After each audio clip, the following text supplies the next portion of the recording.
Hi, this is Osama Rizvi coming to you from Primary Vision Network, and welcome to another episode of Monday Macro View. There is a lot going across the world, and it's not possible to cover everything in these 8 minutes or something.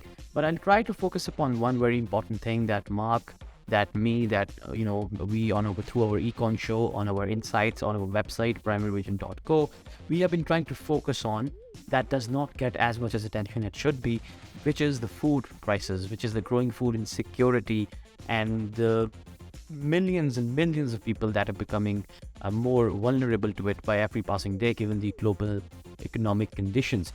And I want to focus on the general and the global perspective, and then focus down and narrow down on what's happening in Pakistan.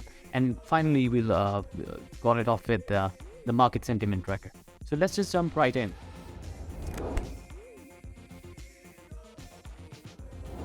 First of all, these are the list of 10 countries most vulnerable or suffering most from hunger.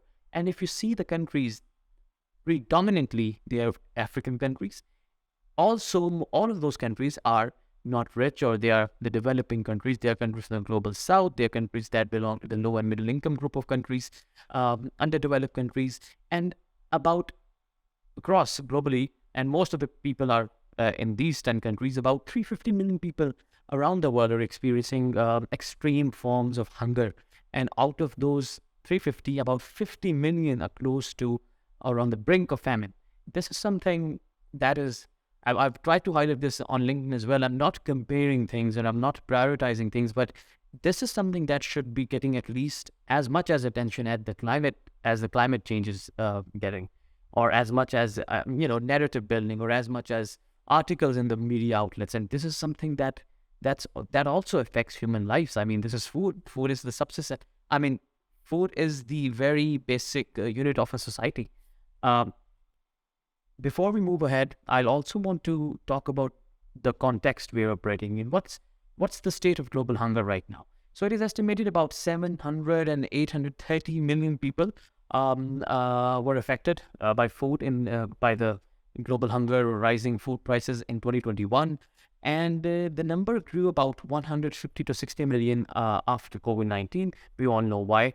Right now, about 830 million people, the extreme end of it, are not sure, it means, of where their next meal is coming from.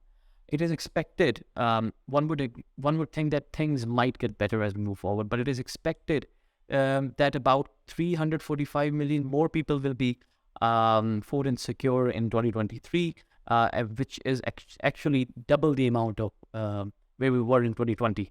And this is something serious. This is serious business, and this requires, we will discuss this down the slides, this requires global effort. This isn't a part of just UN food program, one food program, this World Bank. This requires a global effort, a holistic effort by all the countries in the world. What are the drivers? It's also important to learn what are the drivers of global hunger. So it's conflict, climate crisis, fertilizer prices, conflict. In the list of countries I've shown you, the majority of those countries suffered from food crisis because they have 70% of, across the world, about 70% of people which are living in, which belong to the global hunger index, or they are very low there. That is because of violence and unrest and civil war there. Climate crisis, of course, changing weather patterns, rain or not rain, no rainfall, that affects yields. And then fertilizer prices, in which Russia and Ukraine war has played a very negative role, actually. There was a very interesting report about it in Bloomberg as well, and I'll share the links in the description. Now, talking about what to do about it. So, UN has warned of another wave of food insecurity in the Arab region due to global crisis. And we all remember Arab Spring, and people have at least also started to talk about Arab Spring 2.0 in Pakistan. And if you look at the stats, the report shows that about 54 million people suffered from severe food insecurity in the Arab region in 2021. That's more than half an increase when you compare it to 2010, which is not very good.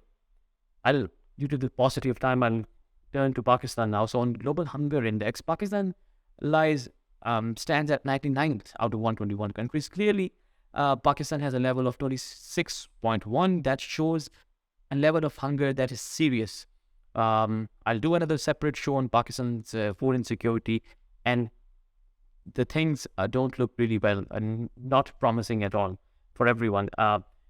Yesterday, about 11 people were killed in a stampede outside a flour mill because they were giving free wheat and flour. So that speaks to a lot of domains and dimensions: philosophical, social, cultural, political, economic. And I couldn't wrap my head around this fact that people were so desperate. I mean, they lack so much that they even risked their lives for their children, for their household, to get that free wheat. That's about it. What else I can say? What can we do? So there can be a global, just like debt relief, there can be a hunger relief.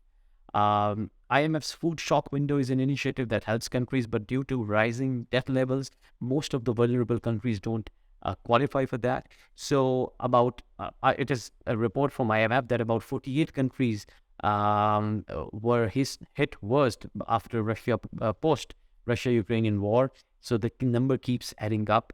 And also IMF says that the cost of rise after the food price increase and the fertilizer increase and high exposure to food insecurity, about $9 billion of extra payments would be added to the vulnerable countries' balance of payments. That is, and we are experiencing that. We are becoming cash strapped every day. Our reserves are at a multi-decade low. Dollar is high. Interest rates are high. And you know the story. So what I wanted to highlight through this is that food remains a very important domain in the global economy, and we should be looking at it in more detail. Finally, market sentiment tracker. Lots of new news there. So banks have tapped the most into borrowing from Fed after the financial crisis of 2008. That means that things aren't really good. Ray Dalio, the legendary investor, has also called for a recession. Fed will still hike interest rates. No surprise there.